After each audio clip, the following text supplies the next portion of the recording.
Good morning. As you can see, I'm not alone this morning. I have this Buddha image just in front of me. I called this talk Living with Avalokitesvara, and this image, this rupa, this statue, is an image of Avalokitesvara. Some of you will know that Avalokitesvara is the Bodhisattva of compassion. And sometimes I just talk about compassion. But for me, I find it very helpful to personify these various Buddha qualities, such as wisdom or compassion or fearlessness or energy. I find it helps me to have a particular form of them that I can visualize or call to mind or connect with, even talk to, at times when I need to contact that particular quality myself. And this particular image, this particular statue, it belonged to an order member called Bodhivajra, and after her death it came to us.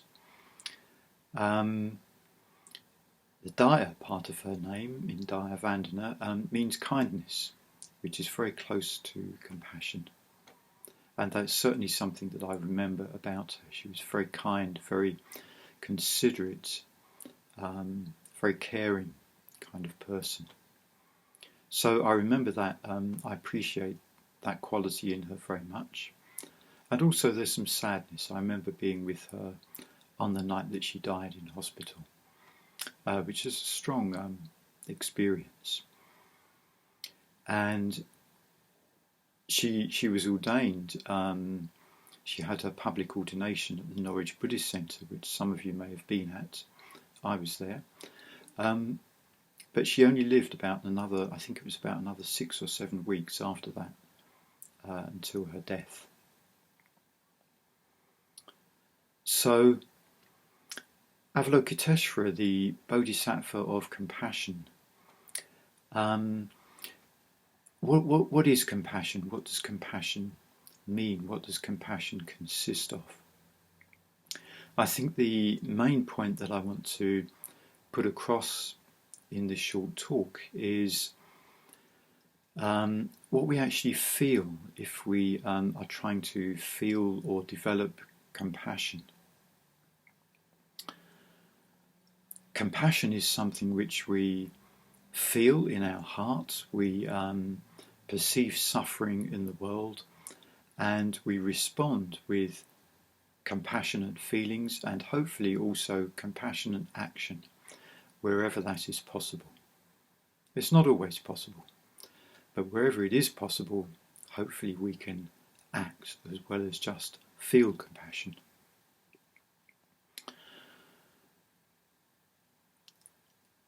So I refer to it as a feeling.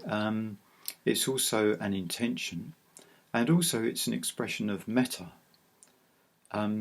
You're probably all familiar with metta, or the Buddhist word for loving kindness or kindly awareness, or we could just call it love.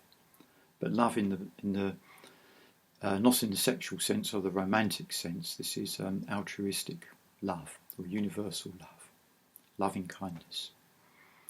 And compassion is strongly related to that, and therefore it's also a positive emotion, a very positive experience.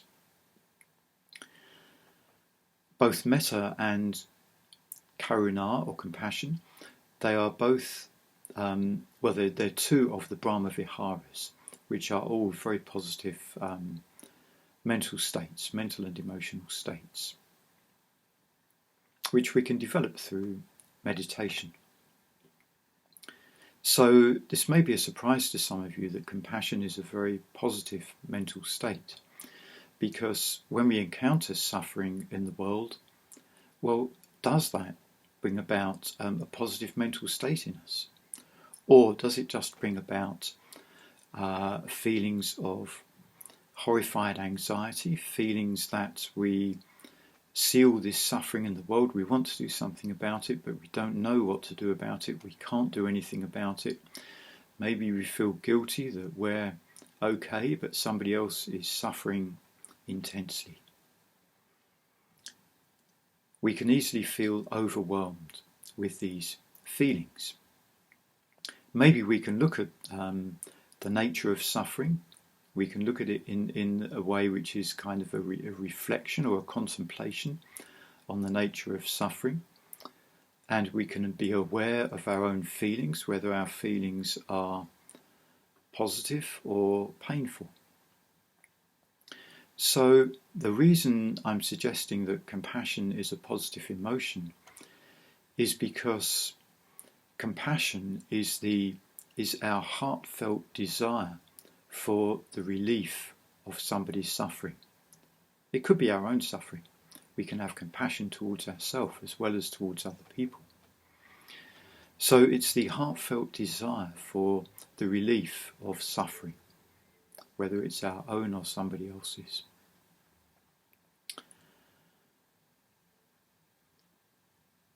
Heartfelt relief of suffering. That's what we want. That's what we're trying to bring about. And if we just respond to somebody's suffering with a feeling of, oh, how terrible this is, and we feel helpless, unable to do anything, we get despondent, maybe we think that we can take on the suffering of that person and take it on to ourselves or something like that. But if we're responding in any of these ways, then really I think we're increasing the amount of suffering in the world rather than reducing it.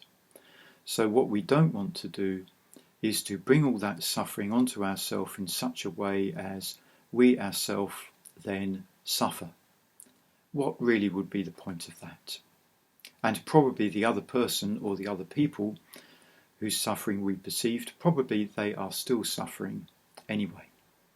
So all we're doing then is increasing the suffering in the world. So compassion really is a positive response. It needs to be a very positive response to suffering. It needs to be rooted in a positive state of mind, which actually is an expression of metta. And if we know what metta is, what that positive loving kindness emotion feels like, then we'll have some idea what karuna or compassion feels like. So it's the desire for the removal of suffering, for the lessening of suffering in the world. And we can bring that about through meditation. We can certainly reduce our own suffering through the practice of meditation. And we can also live a life of compassion. And there's two ways we can do this, two ways in which we can live with Avalokitesvara. One way is to learn how to reduce our own suffering. And if we've been practicing Buddhism for a while, we'll have some idea how to do that. We'll be able to see how we create suffering for ourselves, and we can begin to undo those causes of suffering in ourselves. In one of the Mahayana sutras, there's a reference to Avalokitesvara responding with compassion without delay. So when we perceive suffering in someone else, it's good if we can act without delay. Sometimes I know in my life I've perceived suffering in somebody and thought, what can I do about that? Maybe I could give them a phone call. Maybe that's what they need, just to talk to somebody. Just maybe that can help, and often that does help. I've received that in my life also, and I know that it helps. It's of great benefit, great relief. But maybe I put off making that phone call, and then by the time I get round to it, well, that suffering has already decreased or changed or moved on in the other person. So best to act without delay if we possibly can, to respond in whatever way we can. And the best way to respond is to respond in relation to individuals that we know who are suffering. We can't take on the suffering of the whole world. We can't take on the whole of the suffering that's been brought about by COVID, for example. We can't individually ourselves bring about the alleviation of the suffering of all beings who are suffering from this pandemic. That's too much to ask. So we do it in our ordinary daily lives. We all have opportunities where we encounter suffering every day of our lives. Maybe we give something to someone who's begging in the street, or maybe we get into contact with someone that we know who either themselves is suffering an illness, or someone close to them is suffering from some serious illness. So we can contact them. And even then, there's perhaps not much we can directly do. We're not a surgeon perhaps, or a paramedic, so we can't immediately bring medical assistance. But maybe we can bring psychological assistance, emotional support, which is a very, very great, it's not to be underestimated, I know in my own experience. It's very, very important. There's more I wanted to say about Avalokitesvara, about compassion, but I'm running out of time. I don't like these videos to be too long, so that you can easily fit them into your daily lives. So I'm just going to finish with an Avalokitesvara mantra, which you may or may not have heard before, but it's one which I do, which is quite rapid, quite rhythmic, and it reminds me of this sense of urgency of compassion, the sense of responding with compassion without delay whenever we encounter suffering. So I'll just finish with this mantra. Om Mani Padme Hum, Om Mani Padme Hum, Om Mani Padme Hum, Om Mani Padme Hum.